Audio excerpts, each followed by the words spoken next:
I would die probably. Yeah, a lot of people nowadays would die. I miss the days when I actually knew all the phone numbers of everybody. Yeah. Well, I still do. I have a home phone, so people. There's a comedian that was like, I lost my phone, and Mom, it's been great. It's been a great run. Maybe I'll run into you in the grocery store. I don't remember your number. Nah, keep it simple. Home phone and answering machine. There you go. Study, I don't know how they have them. All right.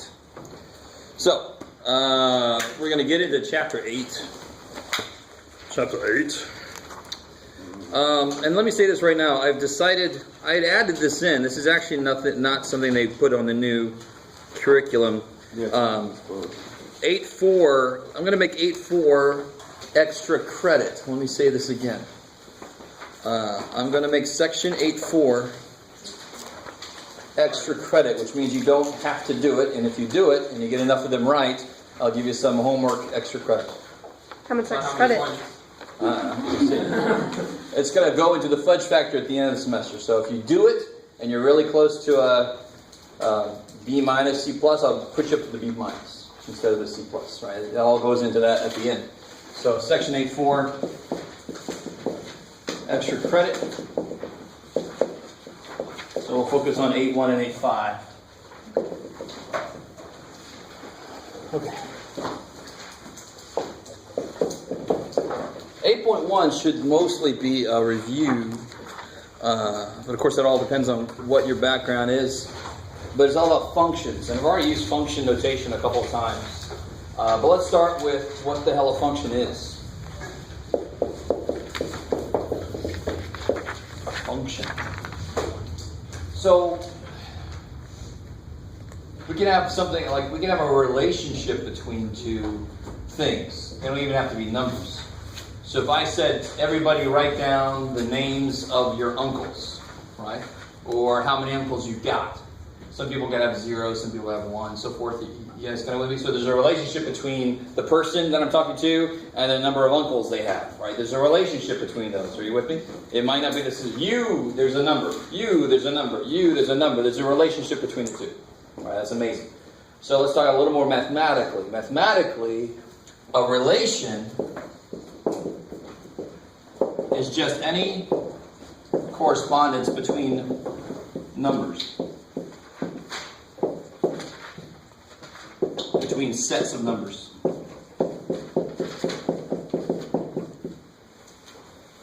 Alright, so it's not a big deal. So for example, I could write them as points because they kind of go together that way, right? So I could say like 4 goes with 7 and 2 goes with -5 and 3 goes with 6 and then 2 also goes with 8.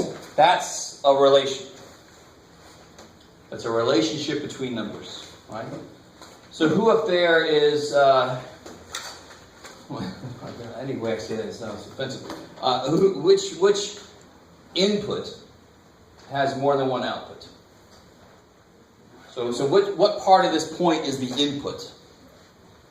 X. You know this, the X part. And which part is the X part? The first part, right? Because it's alphabetical, X, Y. So which input has more than one output? 2. 2. 2 goes to -5, and it also goes to 8. So that means it's not a function? Good. That means it's not a function, because I want a function. One way to look at the idea of function is actually true in enough ways for me to say this, because it's a really nice way to look at it. I want a function to be something that can represent the real world. So for example, if I said at 2 seconds, okay, I throw a ball. 2 seconds later, where is that ball? And if you tell me, well, it's 8 feet up in the air, and it's 5 feet below the ground. You guys with me? Yeah. What? What kind of ball is this? You with me? So a function has to be one where if I ask you a question, there's only going to be one answer for it, right? You can't say, where was I yesterday at 4 o'clock? Well, I was at the bank, and I was actually over at the laundromat, and I was doing... Who the hell are you? What? If these are your clones, that isn't you. Where were you, right? You guys kind of with me? If I say, what size shoe are you wearing right now on your left foot? You're not going to say a size 6 and a size 7. What the hell? You're wearing two shoes at once. I don't understand. Do you guys understand? All right. So that's a relation. So a function is a special kind of relation. This is an example of not a function. It's not a function. So a function is a relation where, let me ask you, anybody know the movies or the show Highlander? Of course. Yes? Yes. Yes, a few of you guys. All right, I like it. So one class nobody knew, and I was like, oh That's man, scary. where am I? It's a relation where for every input, there can be only one. You know, there could be only one y output. You can't be two places at the same time. Exactly. So a function, a very good way to look at it, this is not, well anyway, this is good enough right now, is I want it to make physical sense. So you can't be in two places at once. If I say, where were you 3 hours ago? So the input is 3. And you tell me I was 7 feet that way, and I was 20 feet. No, 3 can't have two outputs. You were in a place 3 hours ago, right? Unless you were in two, and then they put you back together. The doctors put me back. No, what? I don't know about that. That's freaking me out. All right. Yes. All right. Maybe. So that is so a function is a relationship between variables, between values, where for every input there can be only one output. So what does that mean graphically then? Put this. I'm going to take this idea here away. You mean as far as a graph on there? Yeah. So how would I graph something that's not a function? So I need an x value that goes to more than one X value? output. Oh wait, Y value. Yeah, exactly. One x value that goes to more than one y value, at least. The minute that happens at all, it's not a function. So I could be going along really great, and then that happens. Right? So right here, this x value, whatever that x is, goes here, and it goes there. When we have a vertical line. Vertical line test. I don't know if you guys remember that, the vertical line test. It is the visualization of this definition. Ooh. Right? The visualization of this definition. That one x goes to more than one y, because if I draw a vertical line, it goes through more than once. That's why those two really represent the same idea. So in order for something to be a function, it's got to never turn back on itself, right? This guy turned back on itself. So at time 3 hours, where was the spaceship? It was here and here. It sounds like something bad happened to the spaceship. Houston, we have a major problem, right? All right, maybe. All right, you're all like, okay, Jeff, we got it so far. Good. So visually, it's very easy. They ask you, is this a function? Is this here a function? No. No. Why? It's on the Y line. It's 2 points at the same Does it pass the vertical line test? No, it Does not. fails the vertical. So the best way to answer this question is not a function. Fails the volt. The vertical line test. Don't say fails the line test, because there's actually something called the horizontal line test. Holy shit. Right, so it fails the vertical line test. That's not a function when you say no. It's not a function, because I can draw at least one vertical line that goes through the graph more than once. So it's not a function. I like it. Cool. So the idea of function makes sense. So anytime you see something written with function notation, that means it doesn't do this. Visually, it does not do this. It can't. So if I say f of x is x cubed minus x squared plus 2, if I graph this, it can't come back on itself because I've already designated it as being a function. How we doing? All right. So there's two parts to this section, really. There's the idea of what a function is, and then there's how to work with functions directly. All right? So one thing is the notation. We already talked about this a little bit. If I did say f of x is this, and let me throw another one up here. If I say g of x is 2 over 1 minus x, let me ask you a couple questions. What is g of negative 3?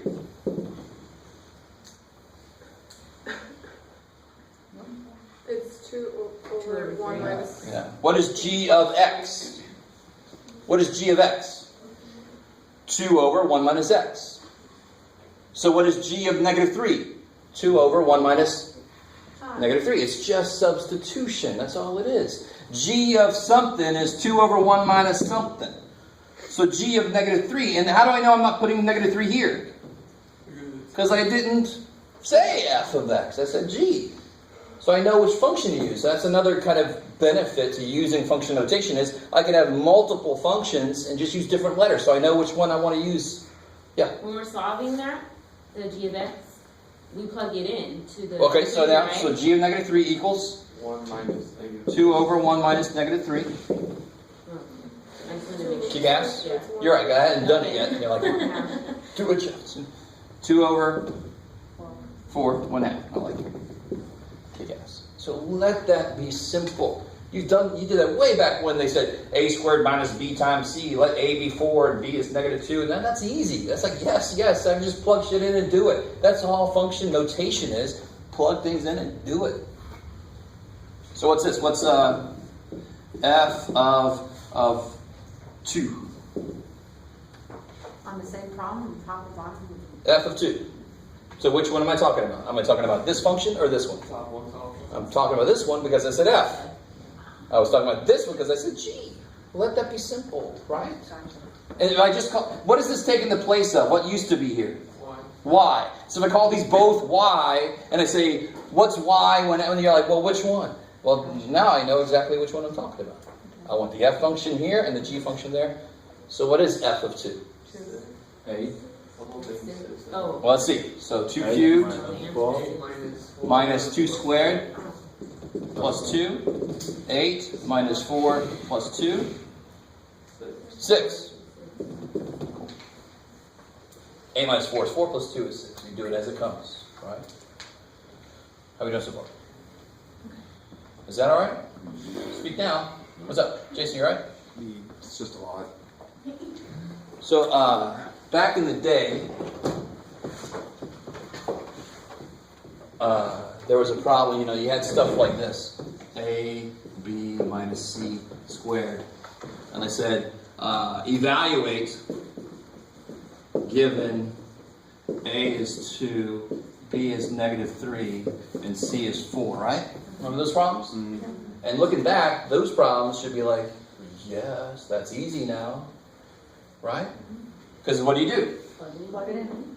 Put 2 in for A times B, which is negative 3, minus C squared.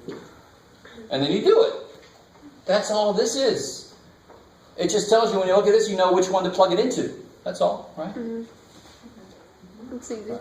So let that be simple. And so the way to say this is f of 2 equals 6, right? You can't divide by 2. This is not f times 2.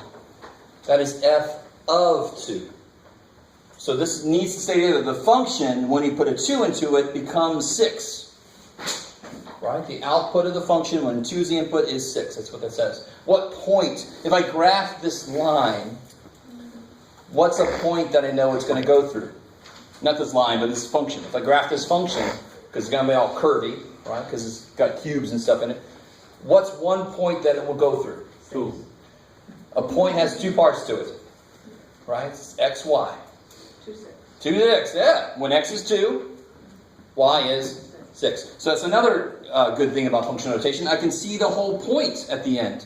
It's going to go through the point 2, comma 6. So if that were, you give us there, the F2 is 6, and you have that up on top, how would you then, what would you do with it? What would you solve on top?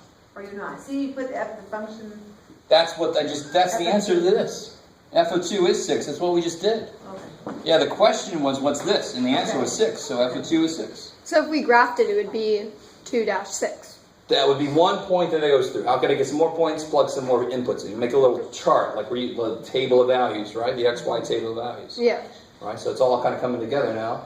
This notation is better than just having a Y here, because I can reference multiple functions and I can see what the hell the input was. I don't lose that information.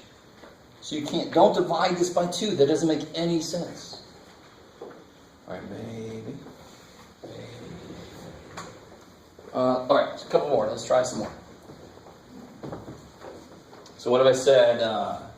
H of x is, what you got, Jeff? 2x cubed. C of x is 4x minus 1 over x. And M of x is, I don't know, what you got, Jeff? I don't know, man. I'm running out. 2x minus x squared. Sure. All right, let me give you a couple quick fire things here. What is C of 1? What is M of -5? What is H of -2? And what is M of W? Yeah, W. Do that. Do those.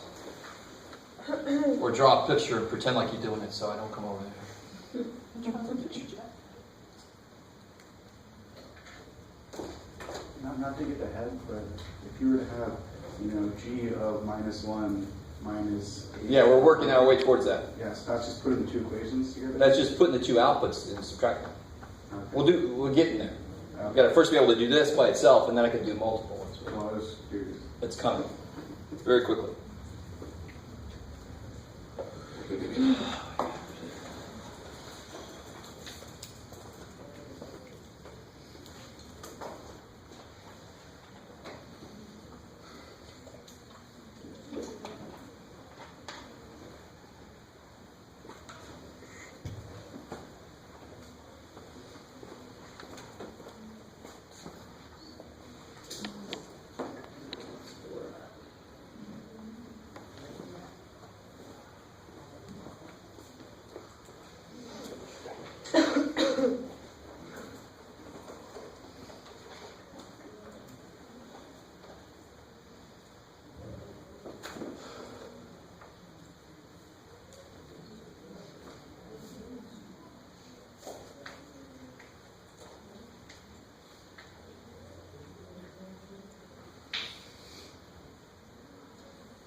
That's your W. Yep. M of W. Don't make a big deal. If you know what M of X is, you know what M of W is. It's easier than you think. It's hard.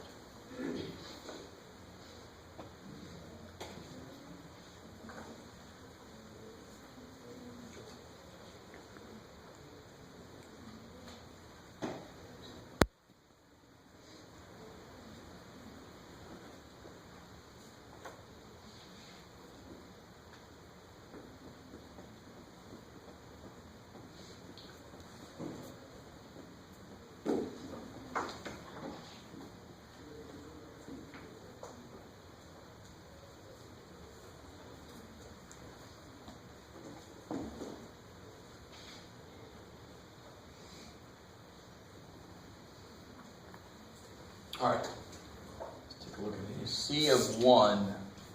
So which one am I using? I like the C one, right? It's crazy. So how do I set it up? 4 times 1. -1 over 1. 1 over 1. So that's basically saying 4 take away -1. Yeah. So C of 1 is 3. Bam. Don't say C of X is 3. C of X is not 3. C of X is this. C of 1 is now a specific output. C of 1 is 3. I like it. And you can't divide by C. You can't divide by 1. It's 3. What point does C go through that we know of? No. 1, 3. A point has 2 parts. Right?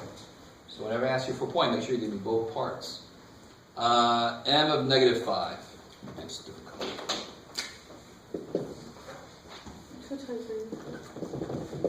Yeah, so it'll be 2 times -5 minus -5 squared. All right. So When you substitute, it's really good to substitute in with parentheses, so you maintain all the operations. If you do this, of course, this multiplication suddenly became subtraction. That's magic, right? Mm-hmm. So, no Hogwarts or something. Would it be -10? Good, negative 10. Take away 25. Because Good, minus 25. I like it, because that's 25, and I'm subtracting. Which is Negative Negative 35. 35. I like it. So what point does the function m of x go through that we know of? 5, negative 5. Negative 5, negative 35. I like it. Yes, ma'am. So how come it's not a positive? Totally is. That's a positive 25 all day long. Negative 5 squared is positive 25. Well, what am I doing with it? I'm subtracting it from this. So a little side note. These are not the same answer, right? Mm-hmm. That is the square of negative 2, which is obviously 4. Negative 2 times negative 2 is 4. It's got to come out positive, right, when I square a real number. That does not equal 4. No way. Because that is the opposite of 2 squared. What's 2 squared? 4. And there's a negative on it, right? So the square of a real number has to be positive. Totally is. There just happens to be a negative on that number. So the square didn't make it negative. It just is negative. So right here, I'm subtracting this. So I'm subtracting positive 25. So you keep that sign, whatever that sign is. Yeah, that means the operation is subtraction, but when I square this, you get positive 20. That's why it wasn't minus negative 25. Then that would have been a mistake. All right, cool. So this is just substitution, right? That's all it is for function notation. H of negative 2. That would be 2 to the negative 2 over third, or yeah, third time. Wouldn't that be 2 equals negative 8? Oh, negative 16? Mm-hmm. Eventually, yeah. So it'll be 2 Oh, yeah. times. Negative 6. Why are the 2 times negative 8. What? Because it's a third power. It's the H function, right? And negative 2 cubed is Negative 8. negative 8. And then times 2, yeah, negative 16. Yeah, so H of negative 2 is negative 16. So it goes to the point negative 2 comma negative 16. It's all right, cool. Some of you guys are checking to make sure the clock is still there. It is. Don't worry. The clock is, no, it's still there. That's all right. All right, so who's got this? Who's got M and W? 0. No. It stays the same. W times W minus 2. Yeah. I mean, M of X is 2X minus X squared. M of W is 2W minus W squared. Bam! M of H is 2H minus H squared. M of Jeff is twice Jeff minus Jeff squared. Right? M of whatever the hell is twice whatever the hell minus whatever the hell squared. Don't make that more than it is. You don't want us to, like, simplify it? How can you? Because if it was M, okay, so it's I just 2, put a W. What did I do? I put a W. What did we do here? We put a Yeah, we negative can't- 2 where X was, right? Can't you divide it by W and then it would be like, No, you can't. W This is take not away two. M. This is not M times W. oh, okay. This is M of W. This is M at W. There's a few different ways to say that. What is the function M doing when W is the input? This is what it's doing. You're not splitting up the Aw, range. look, he's water. Right when we're about to get out. You see, you wouldn't put like the W and W split off in there to break it down. That would be the opposite of simplification. Factoring is unsimplifying. So at a point, we have to say W. Yeah, so I mean, the point would be W is the input, what's the output? W. No, what's the output? Yeah, 2 W. This. Yeah. Why isn't it not just a number? Because I don't know what twice W is. So I just, See, you know. I did like 2 times W minus W squared. equals 0. Yeah, 2 Oh, I W see. minus 2 There's W. no reason why it should equal 0, yeah. There's nothing there that tells me it's 0. Hey, look, it's not as much. All right, so So what's the answer? this, Okay. yeah. So on the heels of that, what is H of A? What's H of A? 2A cubed. Yeah. Because what's H of X? 2X cubed. What's special about X? Not a damn thing. Just back in time they went, what letter we want to use? Let's throw a dart to X. Yeah, we'll use X almost always. There's nothing special about it. h of a is 2a cubed. What is c of box with a triangle in it? 4 times box with a triangle in it minus 1 over box with a freaking triangle in it. What's box with a triangle? I don't know shit. What's x? I don't know shit. All right, there you go. It's what we actually call a dummy variable. It's a placeholder. But it's better than just leaving it like a blank space. I don't want to write this as 4 times blank minus 1 over blank because that's confusing. So I want x to mark my blank. It makes it easier, right? X, we just picked x because we all used to be pirates. And went, please x, like we always do. Don't know what's there. Sorry. That's not the real history of it, but I think you understand that. All right. Man, that is a lot of stuff up there. So that's function notation by itself is just substitution. That's all it is. So this is 8.1? This is in 8.1, yes. 8.1's got a lot of stuff going on because we're not done with it. We still have to talk about, this is high up there and people's favorite stuff, domain and range, right? What's domain of something? What's the domain of something? X. It's everything I'm allowed to use for x. And what's the range of something? The outcome. All the possible outcomes, right? So a domain is related to x's, because that's normally what we consider to be our inputs. A range is related to the outputs. That's all. So real quick, before what was this? This was, I forgot. Which function? C? If I said, what's the domain of C of x? What's the domain? What x value are you not allowed to use for C? What x value am I not allowed to use here? Can you see it? What x value would freak this guy out? Negative x. No, it's not a value. I can't let x be what? 0. 0. Why can't I not let x be 0? Because it would make this piece undefined. Is there any other value of x that would make something weird happen? And when I say weird, I mean any other value of x, I get a number. The only value of x that doesn't give me an output is 0. So what's the domain of this? The domain would be all real numbers except freaking 0. That's the domain. Because the domain is all the values of x you're allowed to use. I'm not allowed to use 0, so the domain is everything except 0. So again, it's not a big deal. So back when we were talking about what values of x make this undefined, another way to say it would be, what is the domain of this? Those are the same question in a way, right?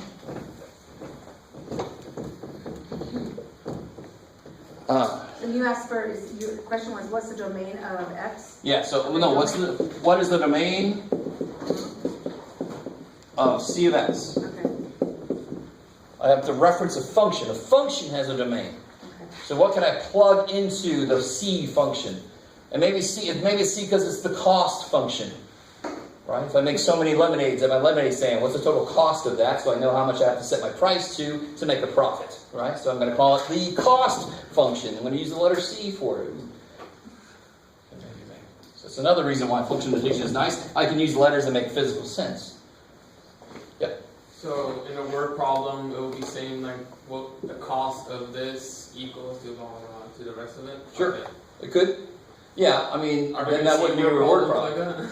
It would be, they would give you a function and then they'd ask you questions about it, which again, to me, is not a word problem. Because you didn't have to create your own equation.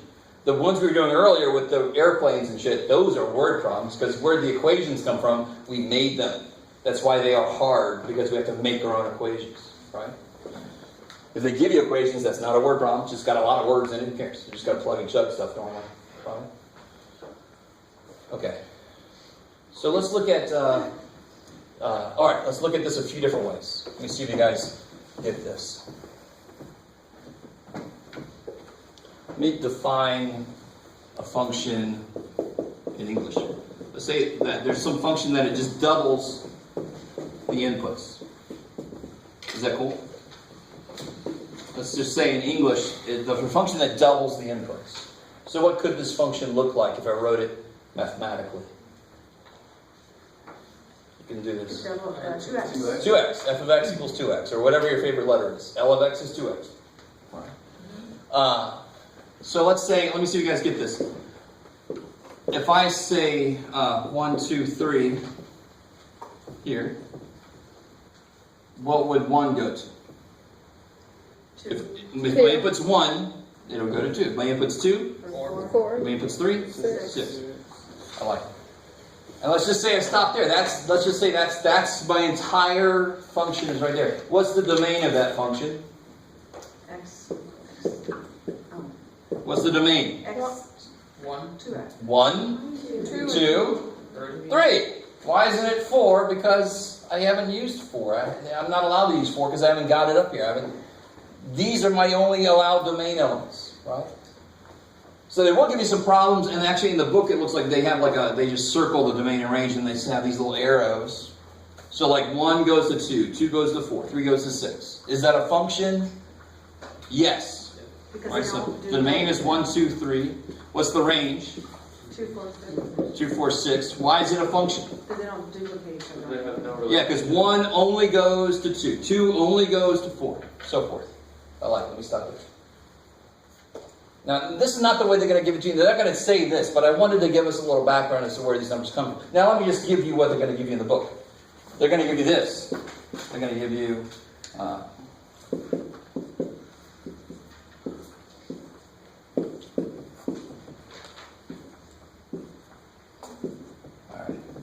Can somebody tell me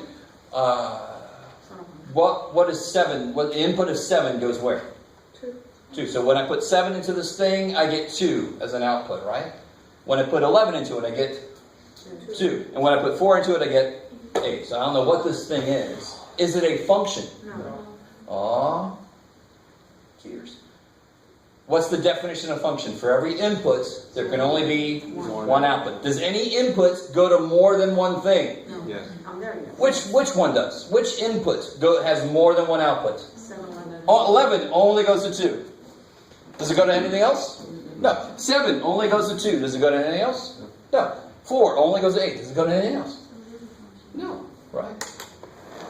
So again, it's got to make physical sense. So I can have the same output. How high off the ground is that? Roughly. 4 feet, 1, 3. What? Maybe 3 at the most. That's a small 3. So at 0 seconds is at 3, right? It's about 8 seconds since I asked you. Where is it now? 3. It's in the same damn place. It hasn't moved. And it's physical sense. I can see it. I can touch it. There it is. Hey, it makes physical sense. So of course it can have the same output, but no input can go to more than one. If I said it's at 3 and at 20, it's up there too. What? What are you on? Can I have some? Yes. So that's not a function right there, the middle one? No, this totally is. Why? Because none of these go to more than one thing. Yeah. But if you were to write the points at like 11, 2, Sure. 7, 2, then they're on the same. And if you graph them, please don't do this. You don't need to do this. But if I graph these, 11 is at 2, 7 is at 2, and 4 is at 8. Does it pass the vertical line test? Of course it does. Any vertical line only goes through at most once. It doesn't go through twice. So what would have to happen to make this not a function? For 11 to go to another number or something on it as well. How would I do it to make it not a function? Make one of them go to 2 of them. Yeah, exactly. Like that. Right? This is not a function. Exactly why is that not? So this is a function. Function. Check. Right? Nobody goes to more than one thing. If I ask you how many uncles do you have, how many uncles do you have? A lot. Let's pretend that it's 7. Does anybody else have 7 uncles? Maybe not. There you go. See, so look at all these inputs that have the same output, but it's physically happening right now. That's fine. It's a function. They can all have the same output. I just can't ask her how many uncles, and you go, 6 or 8, depending on the day. What? What is happening? All right, sorry. I'm sorry. Say exactly why. What's the problem with this? It goes to more than one. What? 11 goes. 11 has more than one output. 11. Domain Exactly. has more than one range. No? Domain element has more than one range element, so don't even go there. Just say the 11 has more than one output, right? So what's the shortcut here? When it's given to you like this, you look for arrows, 2 arrows coming off of one dude. right? I don't want this to be a big deal. But people freak out about this, but that's physically fine. This would be player 11. Hey, player 11, how many candy bars did you eat yesterday? 2 and 4. You mean 6? What do you mean? What? Oh, 2 of them, I don't know if they were candy bars. No, what do you mean? That doesn't make physical sense. It would freak me out, right? Right, baby. So this is not a function. It's not a tumor. Alright. This is kind of nice in math. We have a specific name for an expression that could be actually used to represent a physical reality, right? Because there are a lot of math functions that don't necessarily represent physical reality, because math doesn't only exist in physical reality. Right? That's the problem people have with math, but math is more powerful. Its subset of it deals with the real world, and a larger part of it deals with ideas, right? That's the idea part that people are like, what the hell's that there for? Oh, well. Alright, let me see. Did they do it to you another way? No. Alright, here we go. So here's the main other way to see this. Alright.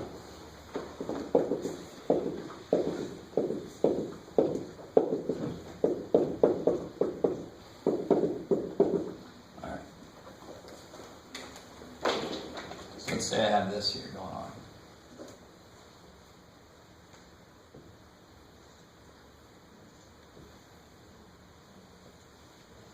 Sure. Wow. You right? Yeah, fine.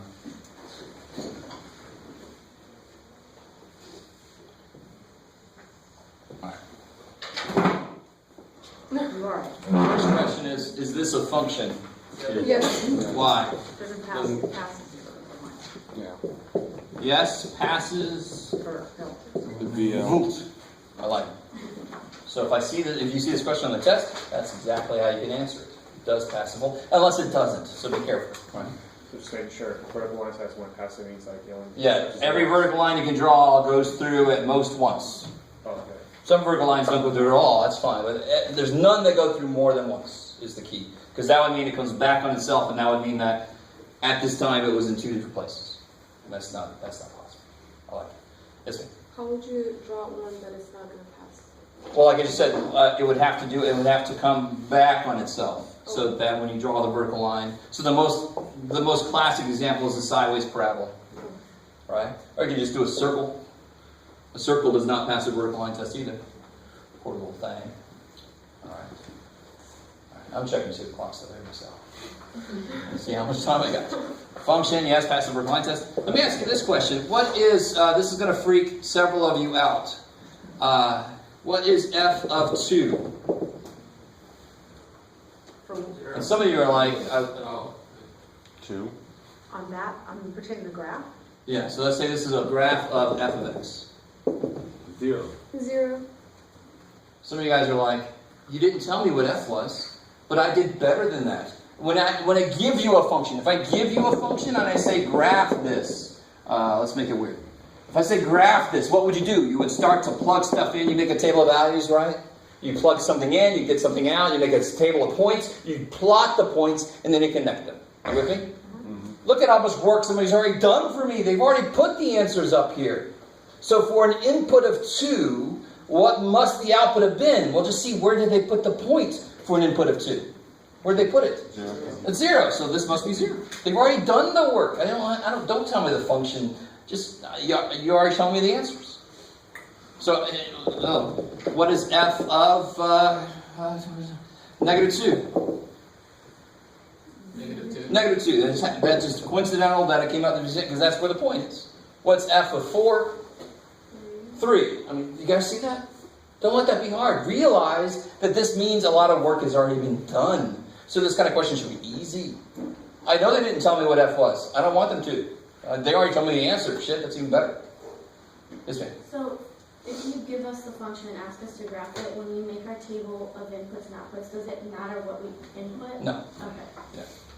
Just enough so that you can see what it looks like. Okay. Yeah. All right. So what about this question? It's sort of like this question, except it's not.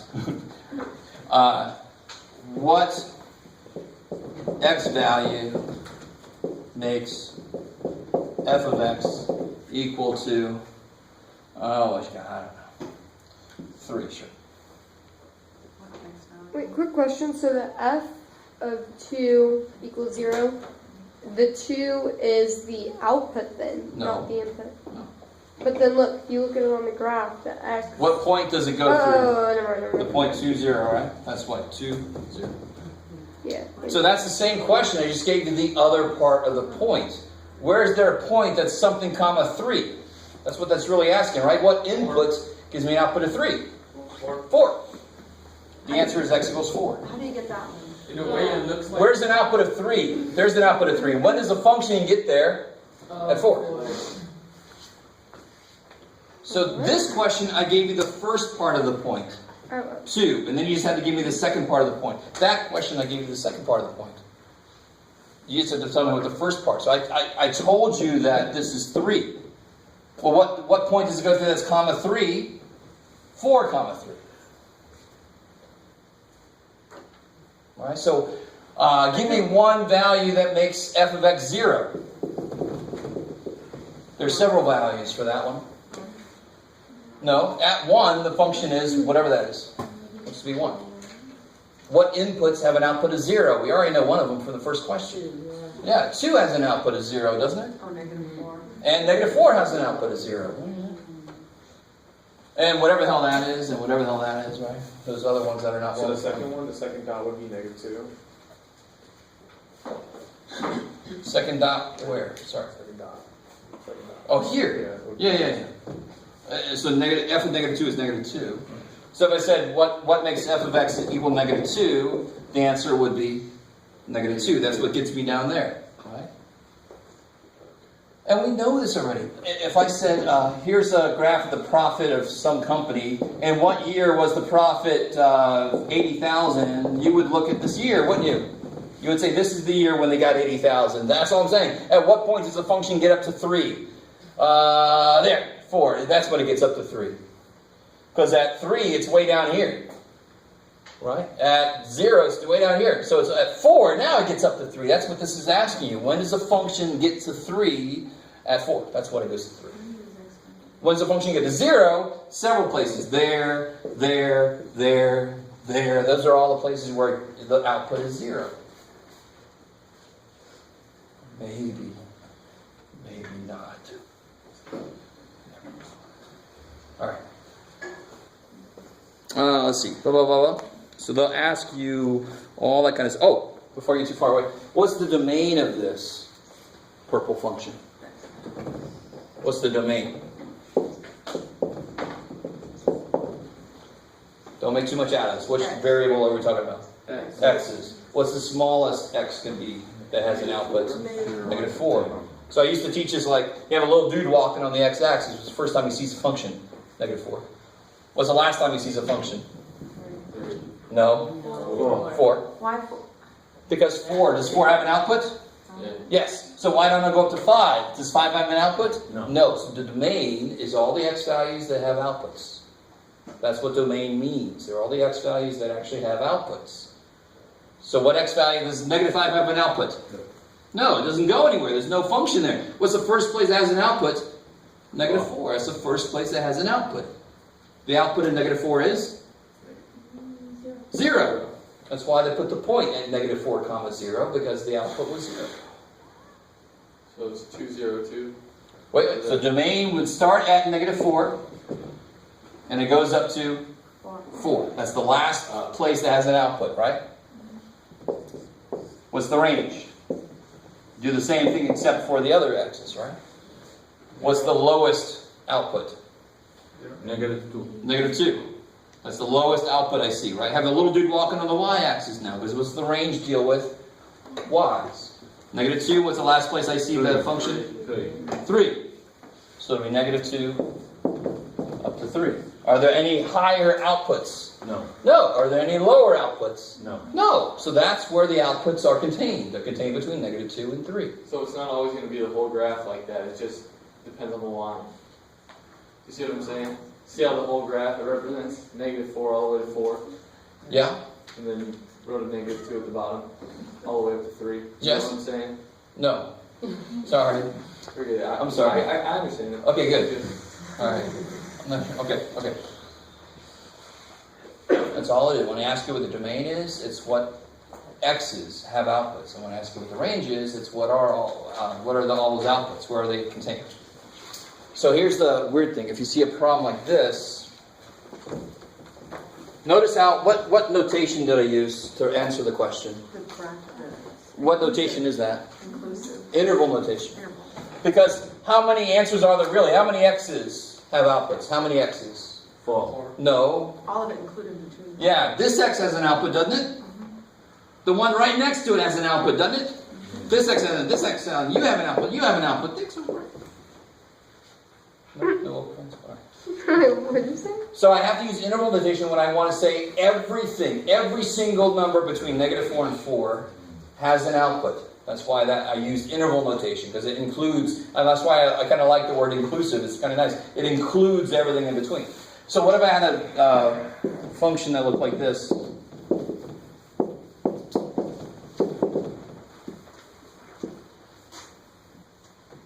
First off, is that a function? Yes. Yes, totally, because does it pass the vertical line test? Yes. What's the domain? The domain would be. What X values have outputs? 1, 3. Oh, 3. 1, 2, 1 And 3.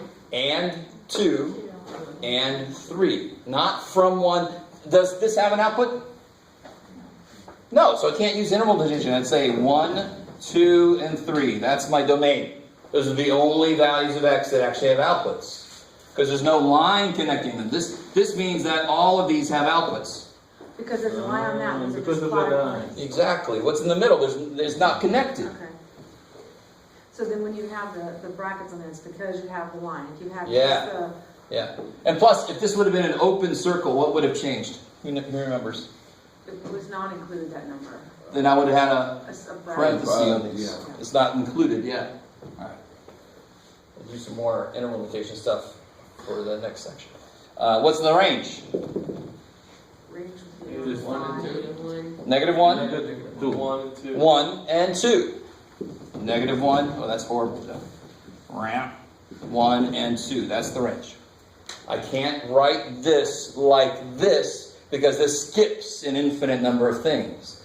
It only has a finite amount of answers, right? There's specific points, whereas here there's a freaking infinite number of points in there. So if it has a line, you can write it like that. If it doesn't have a line, you have to write it like that. I like it. Right. She's like, get to the bottom line, Jeff. Jeez. Okay. That's section 8.1. 8.1's got a lot in it. I just want to let's do this. I want to do a little bit in 8.5. And I don't mean to make that sound like a question. We are going to do a little bit out of 8.5.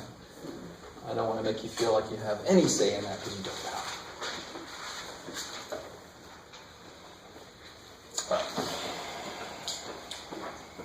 So a lot of section 8.1 is G of X, H of X, and then what's F of 7, and what's G of A, that kind of stuff. But some of section 8.1 is going to be what's the domain and range. They're going to give you a graph. They're going to say, is this a function? And they're going to give you like 11 goes to 7, that kind of stuff, right? So they're going to attack functions from all the different directions. Remember, 8.4 is extra credit. 8.5, let me one reason why I put 8.4 in there is we deal with absolute values, but I can just kind of remind you guys, hopefully you remember, what are absolute values do?